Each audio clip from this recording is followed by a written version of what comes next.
안녕하세요. 내가 살고 있는 세상이 변한 것을 모르면 꼰대가 됩니다. 머리카락이나 수염이 허옇게 변한다. 이거는 늙어가는 표시에 불과하지만요. 시대가 변하고 세상이 변하고 인간의 삶이 변하고 있는데 이 변화를 눈치채지 못하고 과거의 기억과 과거의 지식을 고집하는 사람이 꼰대가 되는 겁니다. 예전에는 고집스러운 늙은이를 꼰대라고 불렀죠. 근데 요즘에는 낡은 지식을 가지고 아랫사람을 억누르는 그런 사람들을 꼰대라고 부르죠. 어제의 지식이 오늘 통하지 않는 시대입니다. 그리고 이 변화의 속도는 굉장히 갈수록 빨라지죠. 이 낡은 지식이 뭡니까? 지식에서 변화를 빼버리면 낡은 지식이 되는 겁니다. 꼰대가 되지 않으려면 이 변화를 읽을 수 있어야 됩니다. 제 생각에 이 세상의 변화를 읽을 수 있는 가장 크고 확실한 지표는 소비라고 봅니다.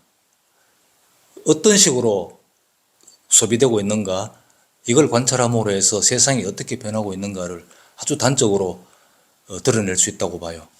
21세기, 그러니까 2000년대 21세기의 소비는 20세기, 1900년대 20세기의 소비와는 완전히 달라졌습니다. 이 소비를 보면 세상이 변한 것을 단적으로 보여주고 있어요. 1900년대에는, 그러니까 20세기에는 거의 모든 발명이 인간의 육체적인 부담을 들어주거나 아니면 실생활과 관련된 현실 세계와 관련된 그런 발명들이 대부분이었습니다. 그러니까 자동차, 비행기, 세탁기, 짤순이 이런 식으로 우리의 그 수고를 들어주고 편하게 해주고 일을 빠르게 처리하게 해주는 그런 발명들이 대부분이었어요. 근데 21세기 2005년경부터는 거의 모든 발명이 가상세계, 오락 이런 것들을 위한 그 발명이 이루어졌어요.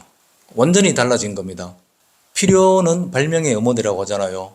어떤 필요가 21세기의 진정한 필요가 무엇인가, 그거는 발명이 무엇이었는가를 보면 아는 겁니다.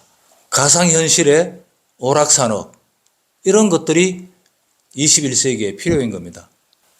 이제 21세기는 쾌락이 소비의 중심이 되었습니다. 먹고 입고 자는 것은 이제 완전히 충족되었습니다. 20세기의 관점에서 보면 모든 필요는 다 충족된 겁니다. 물론 극히 일부분에서 이런 기본적인 그 수요를 충족하지 못하는 사람도 있고 지역도 있지만 전체적으로는 이런 20세기적 수요는 완전히 충족되고 이제는 사람들이 다른 이유로 돈을 씁니다. 이 점에 대해서 프랑스의 철학자 장 보드리야르가 쓴 소비의 사회 한 대목을 제가 읽어드리겠습니다. 충족은 열량이나 에너지로서 또는 사용 가치로 계산하면 곧 포화점에 이른다. 그런데 지금 우리의 눈앞에는 명백히 그 반대 현상, 소비의 가속도적 증가가 펼쳐지고 있다. 이 현상은 욕구 충족에 관한 개인적인 논리를 근본적으로 포기하고 차이화의 사회적 논리에 결정적 중요성을 부여할 때만 설명할 수 있다. 이 대목인데요. 이게 오늘날의 소비를 설명하고 있는 말입니다. 제가 부연해서 좀 설명을 하자면 이제 곡간도 가득 차고 옷장도 가득 차고 차고도 가득 찼습니다. 자, 그러면 더 이상 소비를 할 게 없잖아요. 먹고 자고 입고 이게 다 해결되고 우리가 기본적인 필요를 다 충족했으면은 소비량이 줄어야 되는데 반대로 기하급수적으로 지금 소비가 팽창되고 있다는 겁니다. 희한한 일이죠. 그 이유는 이 전통적인 필요에 의한 소비가 아니라 이제 그저 다르게 보이기 위해서 돈을 쓴다는 겁니다.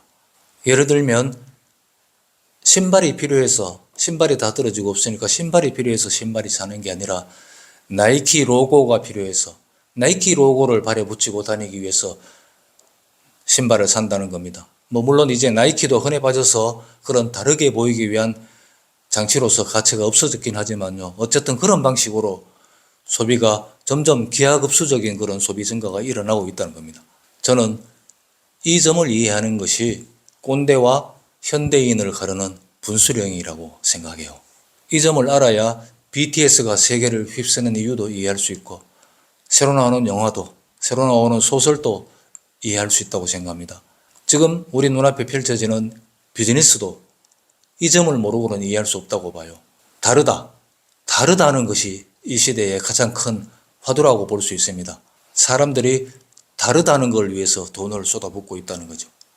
다르게 보이기 위해서 돈을 쓰고 있다는 건 다르게 보이면 모든 면에서 유리한 지위, 관심을 획득할 수 있다는 겁니다.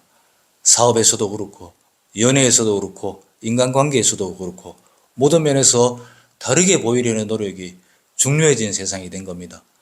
20세기적 관점에서 보자면 쓸데없는 짓으로 보일 수도 있는데요.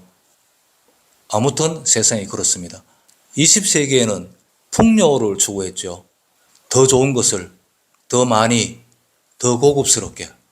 이게 20세기의 소비고 20세기의 필요였어요. 그래서 저는 21세기를 쾌락과 개성을 극단적으로 추구하는 시대라고 정의했습니다. 누군가가 이 점에 대해서 눈살을 찌푸리는 거야 자유겠지만 그렇게 해서는 이 시대를 살고 있는 사람들과 제대로 어울리기 힘들다는 것 또한 분명합니다. 쾌락이 어떤 식으로 소비될 것인지 한번 생각해 봤는데요. 인간이 쾌락을 소비하는 방식은 대체로 스토리를 소비하는 겁니다.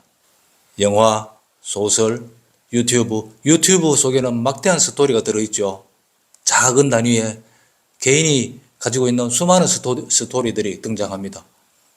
이렇게 음악, 또 스포츠 같은 것도 그렇고 이런 식의 소비가 갈수록 늘어날 것 같고요. 그리고 전통적인 대부분의 쾌락들이 가상현실 속으로 이동할 걸로 봅니다. 이미 상당히 이동하고 있죠. 먹고 마시고 섹스하고 이런 전통적인 이 쾌락들도 가상현실 속으로 지금 이동하고 있다는 것을 알아야 됩니다. 가상 섹스 같은 것도 등장하고 있어요. 이야기를 하다 보니까 마케팅 분석 같은 식으로 흘러갔는데요. 아무튼 이 이야기의 핵심은 과거의 가치, 즉 배불리 먹고 좋은 옷 입고 좋은 집, 고급스러운 생활, 좋은 차 이런 것들이 다 한물간 시대에 우리가 살고 있다는 겁니다. 단지 재미로 뻐기기 위해서 집을 팔아치운다고 하더라도 하나도 이상할 게 없는 그런 시대에 이미 우리가 와 있습니다. 저는 이 시대가 별로 마음에 들진 않습니다만 이 시대를 이해하는 것은 꼭 필요하다고 봅니다. 오늘 이야기는 여기까지 하겠습니다.